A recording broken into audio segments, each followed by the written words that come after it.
Good morning, dear students. Welcome to another session of maintenance of digital switching systems. So, in previous sessions, we went through the introduction of maintenance. Then, specifically for software maintenance, we discussed.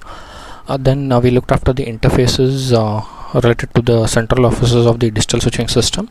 Then we looked after what is meant by system outages and what is the reliability related to digital switching systems, and what are the causes related to outages, and what is its impact.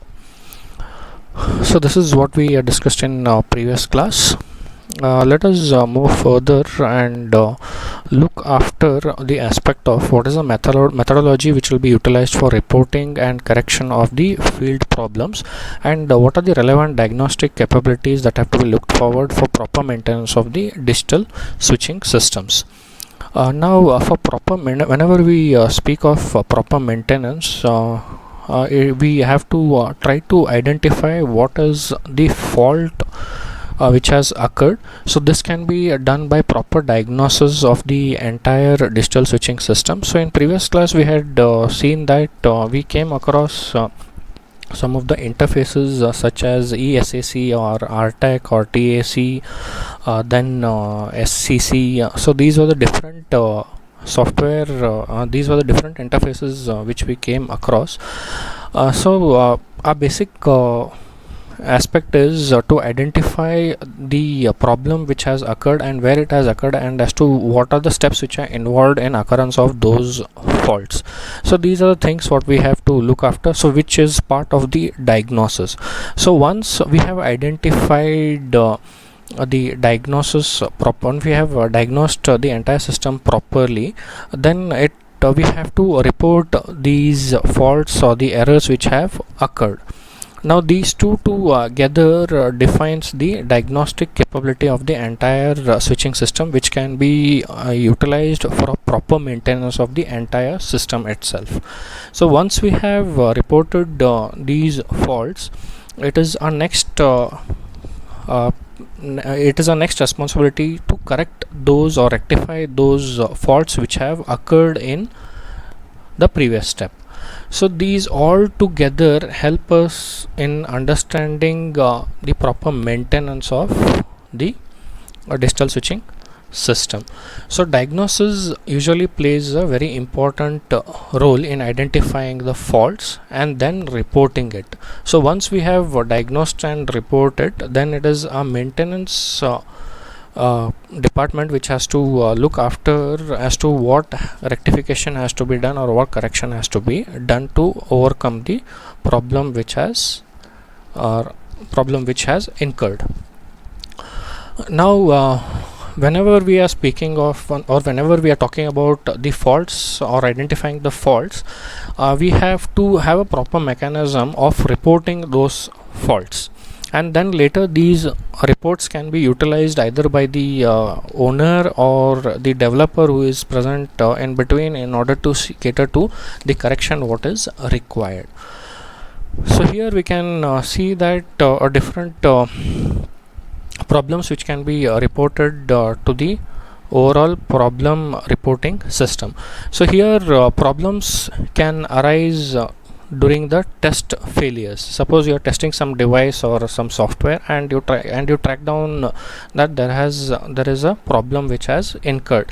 So those failure can be reported in the problem reporting system. Next we can have failures which are related to FOA. FOA is nothing but first office application. So what is basically first office application? It is a phase in the development of a new equipment or a technology. Along with that, it is also a phase which is in the deployment stage of the equipment or the technology in an actual customer environment, after it has passed several tests and it has passed the acceptance phase, which will be dealt by number of users. So that is what FOA relates to, and during this we might encounter few of the failures or few of the faults, and that also can be reported to this entire system. Then we might have failures which might be occurring at the central offices. Then we might have failures which occur while the upgradation of the system.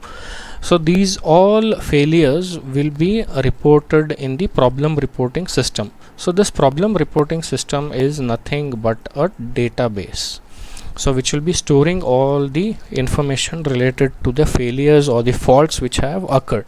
Now this this database can have information related to the fault what has been occurred, and which part the fault occurred, whether FOA or CO or test or upgrade or any other point.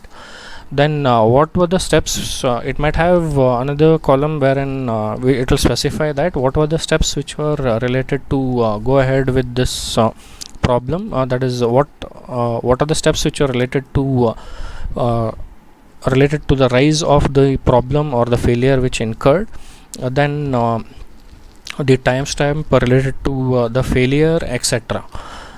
Now once this database has been acquired with all this information, then we can go ahead with the formal problem report, which can be utilized for fault reporting metrics. Now these two together can be utilized for rectification of the problem. Now this report can be given to the module owner, and owner can decide how to fix the problem which has incurred. Now once the problem has been fixed, either he can release it as a patch or he can release it as a upgrade, depending on whether it is impacting the entire system or it is okay to go ahead with the present release and without providing any patches. So as we had discussed, patches will be present in the present release itself, that is the bugs will be fixed and then it will be released in the present generic release. Or and another thing we had discussed was the generic releases, which can be done in any number of times in a given year. It may be once a year, twice a year, thrice a year, and so on. So here which is basically a upgrade of the previous generic release. So this is how the entire reporting system works. So this is all for this module. So let us meet in the next session with the other topic. Thank you.